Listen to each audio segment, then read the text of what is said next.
Alright cuy, selamat sore. Bagaimana kabarnya cuy? Semoga kalian di sana sehat selalu cuy ya. Oke, bertemu lagi bersama saya cuy di channel ini di Rider Story RS. Oke cuy, pada sore hari ini kita sambil jalan cuy ya. Aku bakal ngobrol-ngobrol sama kalian dan aku bakal bahas tentang eh berbagai hal cuy. Kasus-kasus yang terjadi di Indonesia selama beberapa minggu atau belakangan ini cuy, yang benar-benar viral cuy ya. Berbagai hal, baik itu politik, pembunuhan dan kejadian dan hal-hal yang menarik banget untuk kita bahas pada sore hari ini cuy. Salah satunya adalah fenomena Citayam Fashion Week atau SCBD Street Fashion Week.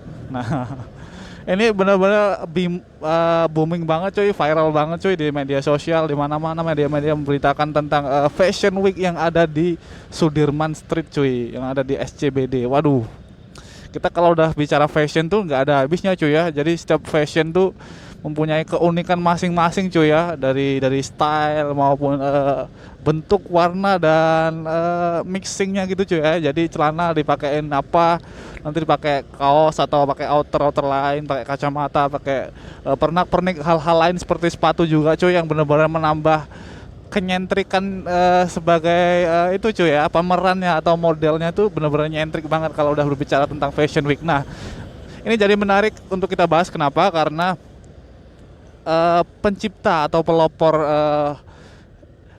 Citayam Fashion Week ini bukanlah orang-orang terkenal cuy ya, bukan orang-orang ternama cuy atau artis-artis selebgram gitu cuy yang udah punya follower jutaan gitu cuy.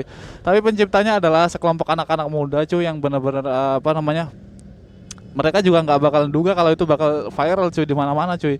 Sampai-sampai Anies Baswedan sama berbagai tokoh-tokoh politik dan tokoh publik dan ada model beneran cuy yang menjajal Citayam Fashion Week cuy, menjajal di SCBD cuy untuk berfoto-foto maupun bikin video konten gitu cuy. Pokoknya seketika kawasan SCBD itu jadi rame banget cuy. Nah, kalau kalian penasaran lihat aja di sana cuy. Tapi di balik keseruan dan kenyentrikan atau keviralan tersebut cuy, menyimpan berbagai hal yang menurut aku yang sangat miris cuy ya, terutama perihal anak-anak cuy, dimana anak-anak seusia mereka seharusnya cuy boleh-boleh saja sih ikut-ikutan Fashion Week atau adu-adu outfit di situ cuy, tapi tetap cuy ya, perhatikan waktu cuy. Ketika malam hari itu kan kejahatan tuh benar-benar tidak bisa dipungkiri cuy ya, apalagi anak seusia mereka yang harus pergi jauh dari rumah mereka terus kumpul-kumpul di situ dan nggak tahu ada orang asing atau orang yang punya niat buruk gitu kan cuy ya.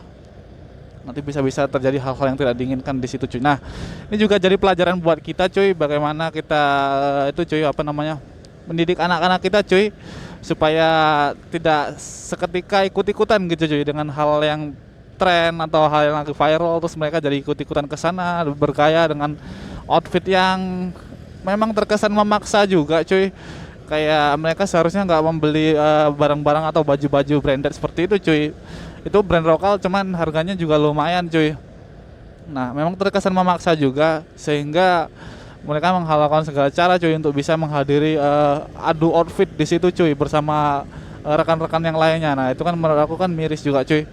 Dimana mereka seharusnya sekolah cuy, mereka seharusnya belajar di rumah dan menabung cuy untuk keperluan pendidikan dan sekolah dia cuy. Tapi mereka menyisihkan uang lebih atau bekerja lebih keras lagi untuk bisa beli baju-baju yang menurut aku baju itu bukanlah kebutuhan utama cuy ya. Itu merupakan kebutuhan tersier cuy, kebutuhan medium dan tersier. Maksudnya ketika kalian punya uang cukup untuk makan cuy, kalian boleh beli itu cuy, sebagai apa, sebagai penunjang keseharian kalian juga cuy, tapi bukanlah kebutuhan pokok cuy. Jadi fashion dan baju-baju itu adalah pelengkap cuy, supaya kalian lebih pede, lebih nyaman dan setidaknya tuh lebih enak dilihat gitu cuy. Nah, terlepas dari itu juga cuy, terus booming tuh, boom, meledak tuh cuy, berita Citayam Fashion Week tuh cuy, yang ada yang ngupload tuh sampai viewernya jutaan dan menuai banyak pujian cuy ya, terutama di kalangan-kalangan influencer cuy. Jadi mereka memuji kalau itu tuh kreativitas anak-anak yang istilahnya tuh tak terduga gitu cuy ya, Jadi mereka kreatif, mereka outfit tapi bukan dengan branded yang luar negeri yang ratusan juta gitu cuy harganya, tapi mereka memanfaatkan brand-brand lokal yang setidaknya membantu UMKM lokal gitu cuy, dan brand lokal supaya bisa lebih naik lagi. Nah, itu sisi positifnya cuy. Ada lagi namun setelah itu cuy, setelah viralnya tuh booming Citayam Fashion Week di mana-mana, berita media-media memberitakannya cuy, tapi setelah dari itu ternyata juga menimbulkan atau menyebabkan beberapa kerugian cuy ya. Yang pertama adalah kerugian moral, di mana sampah-sampah berserakan cuy di situ cuy, sampah-sampah plastik maupun es gitu cuy, sampah-sampah makanan gitu yang berserakan di situ cuy, dan nggak terakomodir dengan baik cuy di tempat-tempat pembuangan sampahnya cuy, sehingga mengotori jalan yang ada di situ cuy. Yang kedua yaitu anak-anak muda cuy, anak-anak muda yang ternyata datang ke situ jauh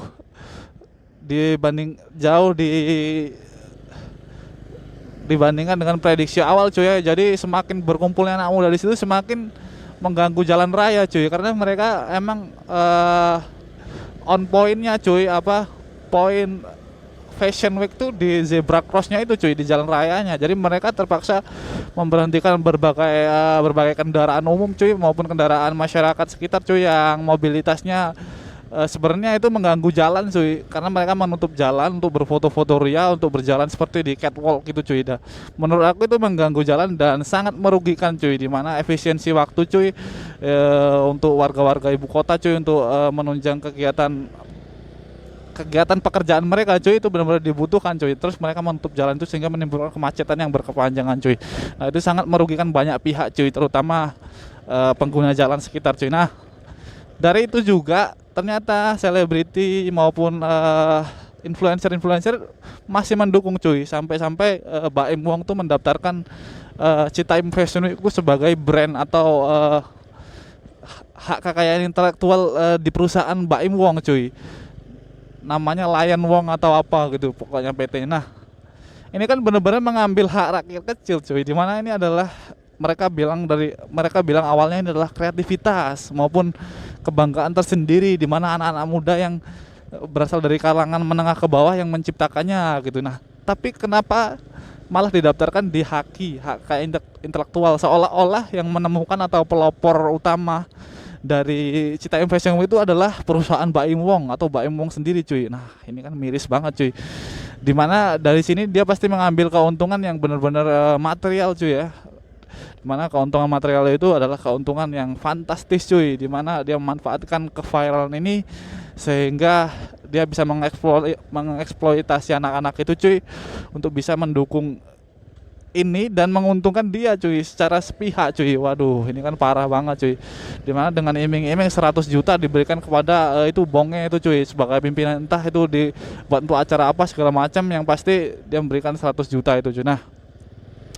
menurut aku ini adalah hal yang miris cuy ya, dimana artis-artis kelas atas itu cuy memanfaatkan kesempatan yang ada cuy untuk bisa meraup keuntungan dan memperkaya dirinya sendiri cuy, dengan mengeksploitasi anak-anak ini cuy yang literasi dan pendidikannya tergolong kurang cuy, sekolah juga enggak cuy, bisa baca tulis juga belum tentu cuy, apalagi mengerti tentang dunia seperti ini cuy. Jadi ketika mereka diberikan uang sebegitu besarnya, waduh, mereka menggebu-gebu ngajak teman-teman yang lainnya supaya bisa ayo ikut gini dapat uang nih. Nah, itu kan benar-benar hal-hal yang menurut aku tidak terlalu pintar cuy, malah terkesan dibodohin gitu cuy ya. Jadi mereka dibodohin sama orang-orang yang kaya, artis-artis itu yang benar-benar punya nama cuy, dan bisa mempengaruhi mereka juga cuy dengan embel-embel atau iming-iming apapun itu cuy. Nah, dari sini sontak cuy apa yang dilakukan oleh Baim Wong dan rekan-rekannya tuh cuy, perusahaannya tuh seketika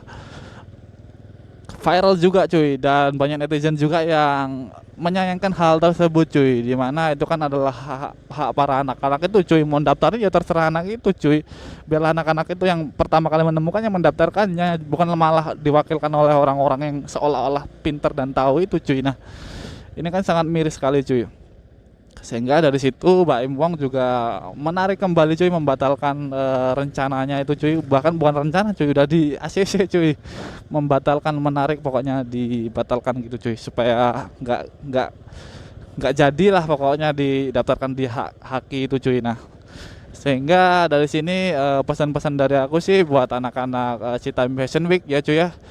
Ya kalian boleh aja sih cuy, mau adu outfit, asal kalau bisa lokasinya kalian ganti deh di mana gitu, seperti di taman, mungkin di lokasi ruang terbuka gitu cuy, yang tidak menutup jalan. Nah itu kalian boleh selenggarakan event-event di situ cuy, yang hadiah kecil-kecilan maupun besar-besaran. Nah itu aja sih cuy, menurut aku boleh-boleh aja cuy, kalian viral, kalian terkenal, banyak uang, tapi tetap cuy ya, jadi konteks kita hidup ini kan kita bermasyarakat cuy ya, jadi kita nggak boleh merugikan juga masyarakat sekitar kita cuy. Ketika kita ingin berusaha atau ingin merubah nasib kita gitu cuy, kita jangan sampai menjadikan mereka sebagai batu sandungan cuy, supaya kita lebih naik tuh, itu jangan, tuh nggak boleh cuy. Jadi pesan aku gitu aja sih cuy.